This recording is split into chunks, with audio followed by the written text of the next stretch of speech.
कौन बनने जा रहा है बांग्लादेश का अगला प्रधानमंत्री और इसमें भारत का फायदा है या नुकसान? इंडिगो क्राइसिस से सबक ले लिया क्या? शुरू हो रही हैं 3 नई एयरलाइंस। गाजा में बनेंगी स्मार्ट सिटीज, रिजॉर्ट्स और हाई स्पीड रेलवे सिस्टम्स। और नवाबों का शहर लखनऊ क्या बन गया है चोरों का शहर? आज खबरें अनकही में होंगी ये सारी खबरें।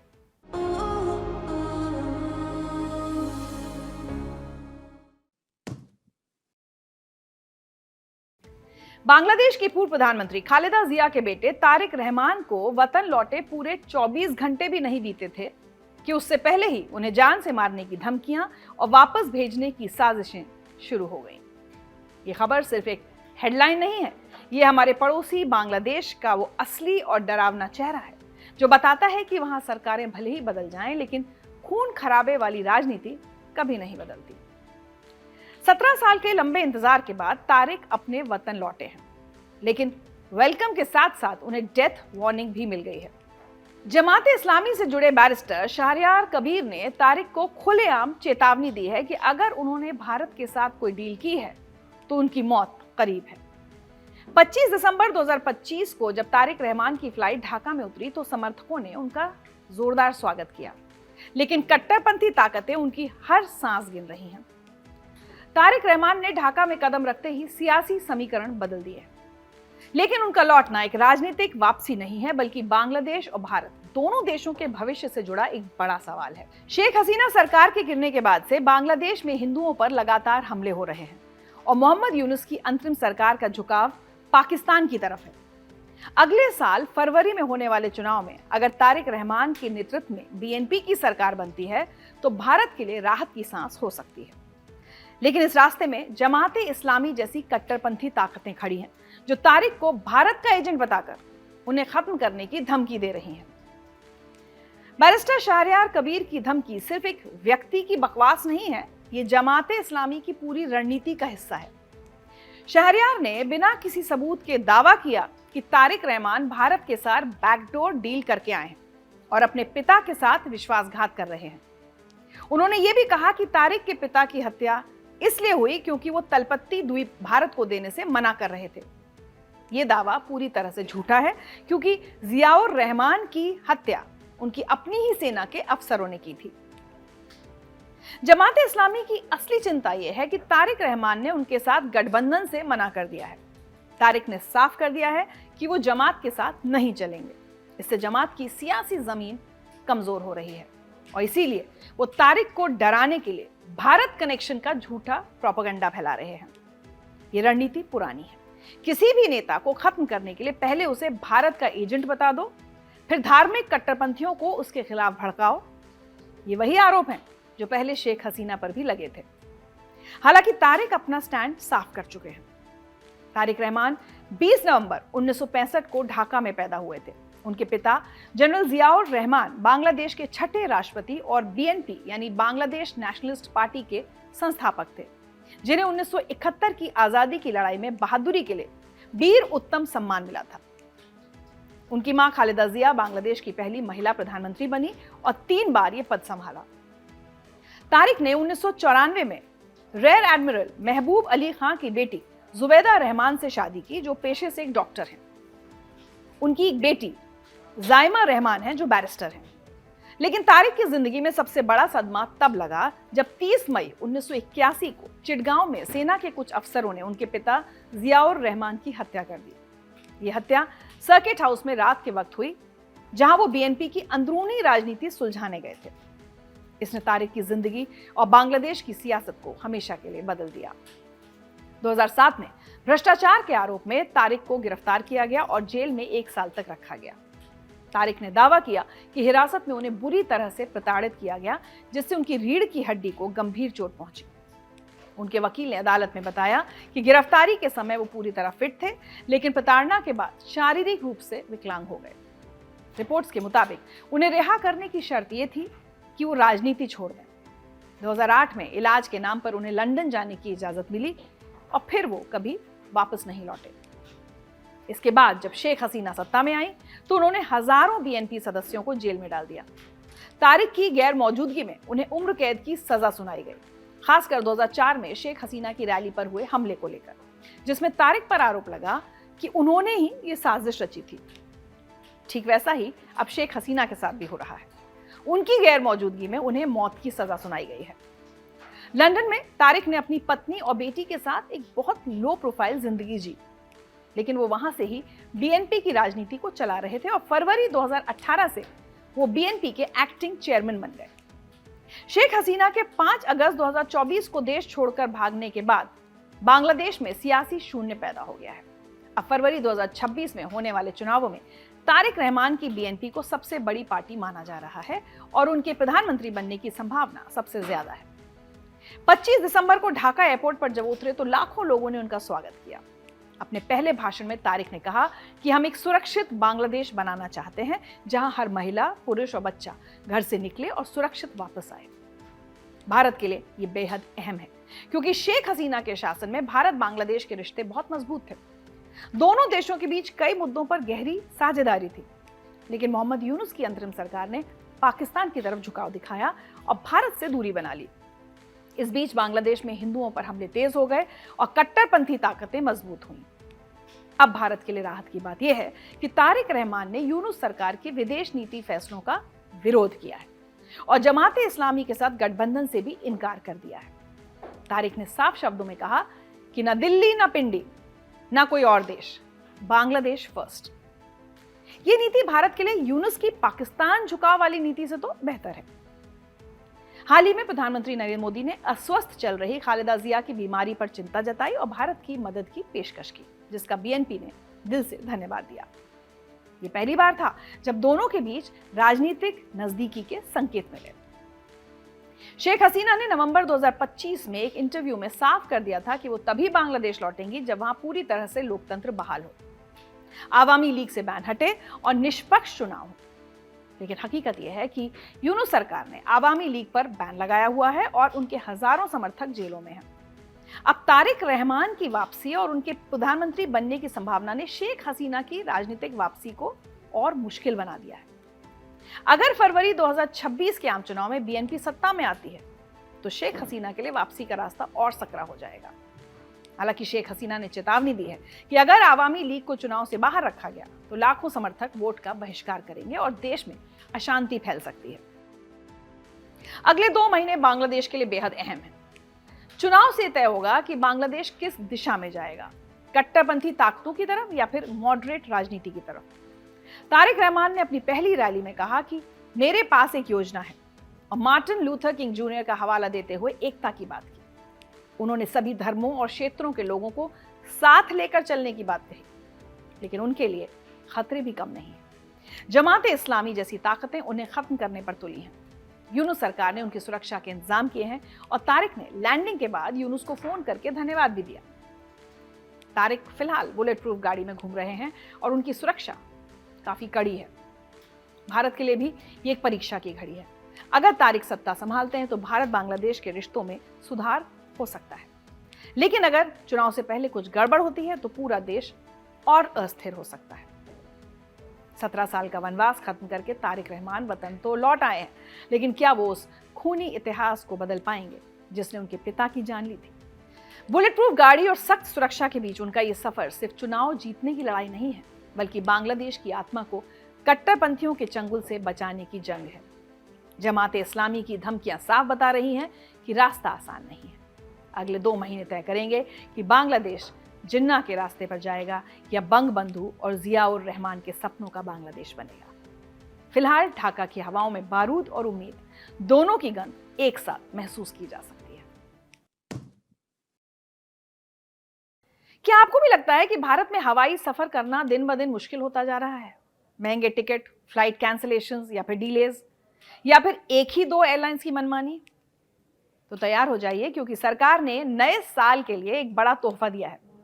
आसमान में अब सिर्फ इंडिगो और एयर इंडिया का राज नहीं चलेगा। 3 नई एयरलाइंस फ्लाई एक्सप्रेस, अल हिंद एयर और शंख एयर को सरकार की हरी झंडी मिल गई है। लेकिन क्या इससे आपकी जेब को भी राहत मिलेगी? चलिए देखते हैं। यह खबर इसलिए जरूरी है क्योंकि अभी हम सब लोग एक तरह की ड्यूओपोली यानी सिर्फ 2 बड़ी कंपनियों के भरोसे बैठे हैं। भारत के आसमान पर 80 से 90% कब्जा सिर्फ इंडिगो और एयर इंडिया का है। जब कंपटीशन कम होता है तो कंपनियों की मनमानी बढ़ती है, चाहे वो टिकट के दाम हो या उड़ानें रद्द होने पर खराब सेवा। अभी हाल ही में इंडिगो की सर्विस में हुई गड़बड़ी ने हजारों लोगों को परेशान किया था और वायरल तस्वीरें हम सब ने देखी थी। ऐसे में नई एयरलाइंस का आना सीधे तौर पर आपके लिए ज्यादा विकल्प और शायद सस्ती टिकटों का रास्ता खोल सकता है। सिविल एविएशन मंत्रालय ने अचानक तेजी दिखाते हुए 3 नई कंपनियों को एनओसी यानी नो ऑब्जेक्शन सर्टिफिकेट दे दिया है। इसमें उत्तर प्रदेश की शंख एयर को पहले ही मंजूरी मिल चुकी थी, लेकिन अब क्रिसमस के ठीक पहले केरल की अल हिंद एयर और तेलंगाना की फ्लाई एक्सप्रेस को भी क्लियरेंस मिल गई है। सरकार चाहती है कि मार्केट में जल्द से जल्द नए खिलाड़ी आए ताकि किसी एक एयरलाइन पर निर्भरता कम हो सके। उड़ान यानी उड़े देश का आम नागरिक, इस स्कीम के तहत छोटे शहरों को जोड़ने का जो सपना देखा गया था उसे ये नई कंपनियां नई रफ्तार दे सकती हैं। इसमें सबसे बड़ा फायदा हम पैसेंजर्स का है। जब नई एयरलाइंस अपने प्लेन उतारेंगी तो जाहिर है वो ग्राहकों को लुभाने के लिए ऑफर्स देंगी। इससे इंडिगो और एयर इंडिया को अपनी सर्विस सुधारनी पड़ेगी और टिकट के दाम भी कॉम्पिटिटिव रखने पड़ेंगे। नुकसान उनका हो सकता है जो अब तक मार्केट में अकेले राज कर रहे थे, क्योंकि अब उन्हें अपना मार्केट शेयर बचाने के लिए लड़ना होगा। साथ ही कोच्चि, लखनऊ और हैदराबाद जैसे शहरों को नए हब बनने का मौका मिलेगा। लेकिन एनओसी का मिलना और फ्लाइट का टेक ऑफ होना, इन दोनों में बहुत फर्क है। एनओसी तो बस पहली सीढ़ी है। अभी इन एयरलाइंस को डीजीसीए से एयर ऑपरेटर सर्टिफिकेट लेना बाकी है, जिसमें कई महीनों का समय लगता है। प्लेन्स लीज पर लेना, स्टाफ को हायर करना और सेफ्टी चेक पास करना, ये एक लंबी प्रक्रिया है। इसलिए अगर आप सोच रहे हैं कि जनवरी 2026 में ही आप इनमें उड़ पाएंगे, तो ऐसा नहीं होगा। इसके लिए आपको थोड़ा इंतजार करना पड़ सकता है। जेट एयरवेज और गो फर्स्ट का हाल देखकर यह भी समझना होगा कि ये नई कंपनियां टिक पाती हैं या नहीं।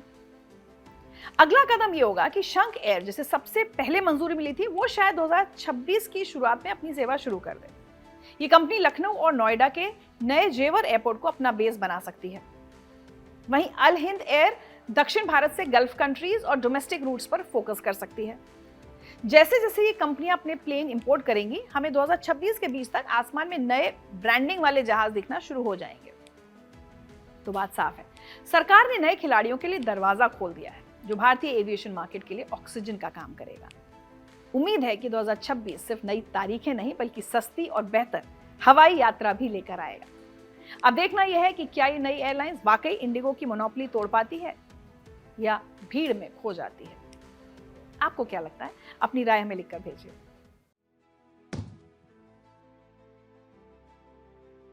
क्या आप मलबे का ढेर बन चुके गाजा की स्मार्ट सिटी के तौर पर कल्पना कर सकते हैं? शायद नहीं, लेकिन अमेरिका ने अब ठीक यही सपना दुनिया को दिखाया है। जहां आज सिर्फ धूल, खंडहर और 90% आबादी बेघर है, वहां अमेरिका बुलेट ट्रेन चलाने और शानदार होटल्स बनाने की तैयारी कर रहा है।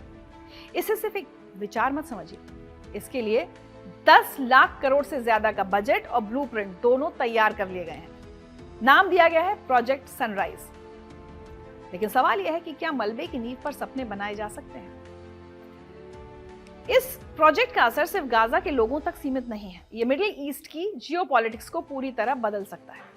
अगर ये प्लान कामयाब हुआ तो दुनिया को संदेश जाएगा कि युद्ध के बाद पुनर्निर्माण कैसे किया जाता है। लेकिन बड़ा सवाल आम फिलिस्तीनी के वजूद का है। क्या उन्हें इस नए गाजा में जगह मिलेगी या फिर ये सिर्फ अमीर निवेशकों और पर्यटकों के लिए होगा? अमेरिका के राष्ट्रपति डोनाल्ड ट्रंप ने अपने सपने को एक एआई वीडियो में बदल दिया है, जिसे उन्होंने ट्रूथ सोशल पर शेयर किया है। इसमें शानदार इमारतें हैं, बीच रिजॉर्ट हैं, सड़कों पर लग्जरी कार्स हैं, एलन मस्क हैं, नेतान्याहू और खुद ट्रंप भी हैं। लेकिन कहीं कोई फिलिस्तीनी नागरिक नजर नहीं आ रहा, जिससे सवाल उठ रहा है कि उनकी जमीन, उनके घर और उनकी पहचान का क्या होगा।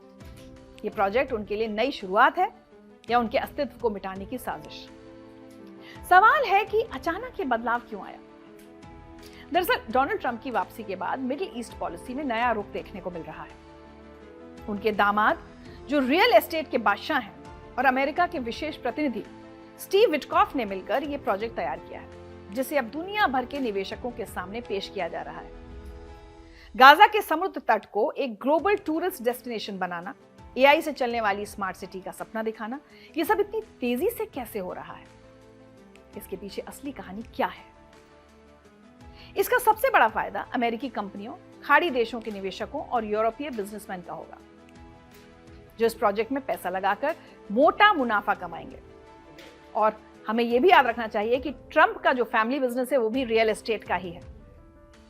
गाजा की जमीन जो भूमध्य सागर के किनारे है, रियल एस्टेट का सोना बन जाएगी। नुकसान उन 20 लाख फिलिस्तीनियों का जिन्होंने अपना सब कुछ खो दिया है। उन्हें अस्थायी तौर पर कहां भेजा जाएगा? क्या वो वापस अपने घर आ पाएंगे, या फिर ये उनकी जमीन से उन्हें हमेशा के लिए बेदखल करने का प्लान है? ये सभी सवाल बहुत गंभीर हैं। अमेरिका की एक शर्त है हमास का पूरी तरह हथियार छोड़ना, लेकिन असली मुद्दा यह है कि जब आप किसी जगह को पूरी तरह तबाह कर दो, फिर वहां के लोगों को बेघर कर दो और फिर उनकी जमीन पर अपना प्रोजेक्ट लगा दो, तो ये पुनर्निर्माण है या कब्जा? गाजा की जमीन का मालिकाना हक किसके पास रहेगा? क्या फिलिस्तीनियों को इस स्मार्ट सिटी में रहने की इजाजत होगी, या वो सिर्फ वेटर, ड्राइवर और मजदूर बनकर रह जाएंगे? ये project public private partnership model पर है, मतलब सरकार और निजी कंपनियां मिलकर चलाएंगी। लेकिन स्थानीय फिलिस्तीनी प्रशासन की क्या भूमिका होगी? ये सवाल किसी ने नहीं पूछा। अब सोचिए आगे क्या होगा। 3 संभावित स्थितियां हैं। पहली, ये प्रोजेक्ट कागजों पर ही रह जाए क्योंकि हमास का पूरी तरह हथियार डालना मुश्किल है, राजनीतिक स्थिरता नहीं है और 20 लाख लोगों का अस्थायी पुनर्वास एक विशालकाय चुनौती है। दूसरा, ये प्रोजेक्ट आंशिक रूप से शुरू हो जाए लेकिन फिलिस्तीनियों को इससे बाहर रखा जाए, जिससे नए टकराव और तनाव की स्थिति पैदा हो सकती है। तीसरी और सबसे खतरनाक बात, गाजा को एक इकोनॉमिक जोन में बदल दिया जाए जहां फिलिस्तीनियों की कोई राजनीतिक हैसियत न रहे। अगले 6 महीने बहुत अहम होंगे। अमेरिका कितने देशों को इस प्लान में शामिल कर पाता है, खाड़ी देश कितना पैसा लगाते हैं, और सबसे जरूरी बात, फिलिस्तीनी लोग इसे कैसे लेते हैं। तो यहां एक बात साफ समझ लीजिए, जब किसी की तबाही पर किसी का व्यापार खड़ा हो तो उसे विकास नहीं, शोषण कहते हैं। गाजा को स्मार्ट सिटी बनाने से पहले यह सुनिश्चित करना जरूरी है कि उन 20 लाख बेघर लोगों के साथ न्याय हो, उनकी जमीन पर उनका हक रहे और वो इस नए गाजा के मालिक बने, ना कि गुलाम। वरना ये प्रोजेक्ट सिर्फ एक चमकदार कब्रिस्तान होगा। आपकी क्या राय है? हमारे साथ जरूर शेयर कीजिए।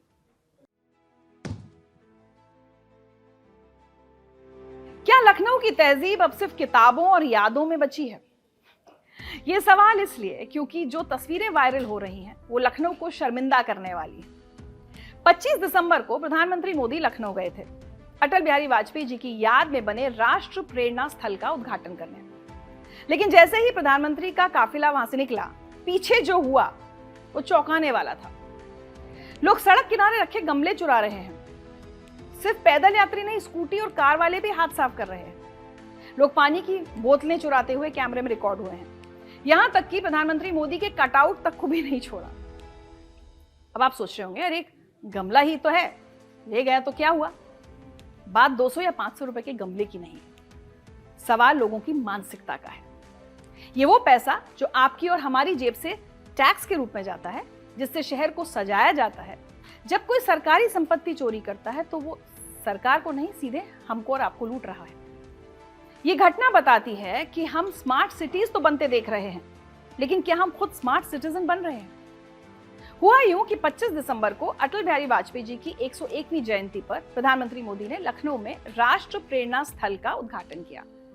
पूरे रास्ते को हजारों खूबसूरत फूलों और गमलों से सजाया गया था। सुरक्षा के कड़े इंतजाम थे।